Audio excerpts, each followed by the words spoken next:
ఏం లేదండి, ఇది మురుకులు చేసినాము ఈరోజు. దీనిలో వేడి నూనె వేసుకోవాలి, ఇంకా వాటర్ కూడా వేడి వాటరే పోసుకోవాలండి. వేడి వాటర్ పోసుకుంటేనే కొంచెం క్రిస్పీగా ఉంటాయి ఇవి. కారం వేసుకోవాలి, తగినంత కారం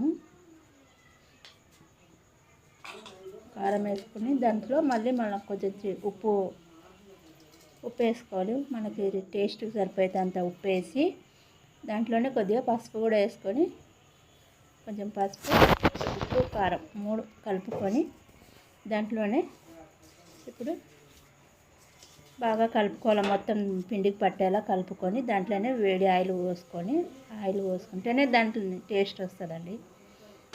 ఆయిల్ పోసుకొని కొంచెం బాగా కలుపుకోవాలి. దాన్ని మొత్తం పిండికి పట్టేలా కలుపుకొని దీన్ని దాంట్లోనే వేడి వాటర్ పోసుకోవాలి. వేడి వాటర్తోనే మనం మొత్తం పిండి మొత్తం కలిసేలా కలుపుకోవాలి. వేడి వాటర్ పోసి కలుపుకొని మనకి ఇప్పుడు చుట్టలకి మనకు మురుకులకి ఎలా సరిపోతుందో పిండి అలా మనం తయారు చేసుకోవాలి. ఇప్పుడు దీన్ని చుట్టలకి సరిపోయేంత మనం తయారు చేసుకోవాలి.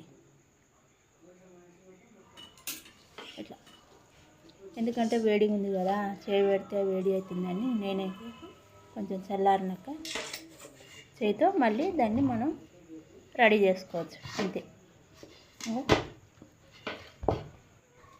పిండి మంచిగా కలుపుకుంటే మంచిగా అవుతుంది.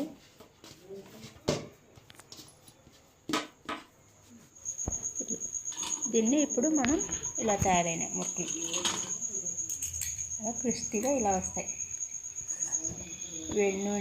వేడి చేసుకొని ఆయిల్ ఒక ప్లేట్ మీద మనం ప్రెస్ చేసుకున్నాం, ఏ షేప్లో కావాలంటే ఆ షేప్లో వేసుకొని ఇలా దీన్ని మనము ఆయిల్లో వేడి చేసుకొని అంతే, అయిపోయి రెడీ. చూడండి, ఇంట్రెస్ట్ ఉన్న వాళ్ళు దీన్ని చూసి ట్రై చేయండి. ఇంతే.